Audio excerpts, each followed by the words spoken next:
ഇന്ന് നമുക്ക് കോൺസ്റ്റിറ്റ്യൂഷനെ കുറിച്ച് പഠിക്കാം. ദേശീയ പതാക ഭരണഘടന അംഗീകരിച്ചത് 1947 ജൂലൈ 22-ന്.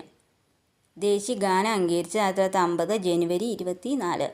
ദേശീയ ഗീതം ഭരണഘടന അംഗീകരിച്ചത് 1950 ജനുവരി 24. 1950 ജനുവരി 24-ലാണ് ദേശീയ ഗാനവും ദേശീയ ഗീതവും ഭരണഘടന അംഗീകരിച്ചത്. ഇന്ത്യൻ ഭരണഘടന നിലവിൽ വന്നത് 1950 ജനുവരി 26-നാണ്. അതിനകത്ത് അനുച്ഛേദങ്ങൾ 395, പട്ടികകൾ 8, ഭാഗം 12 ഇവയാണ് ഭരണഘടന നിലവിൽ വന്നപ്പോൾ ഉള്ളത്.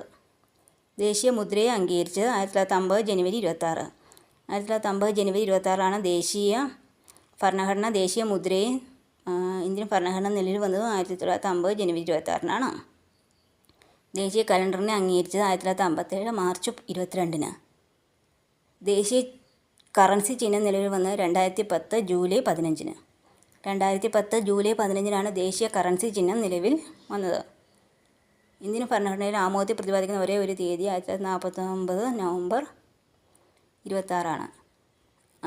1949 നവംബർ 26 എന്ന തീയതി മാത്രമാണ് ഇന്ത്യൻ ഭരണഘടനയുടെ ആമോദത്തിൽ പ്രതിപാദിക്കുന്ന ഒരേ ഒരു തീയതി.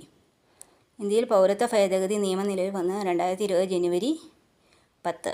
2020 ജനുവരി 10-നാണ് ഇന്ത്യൻ പൗരത്വ ഭേദഗതി നിയമം നിലവിൽ വന്നത്.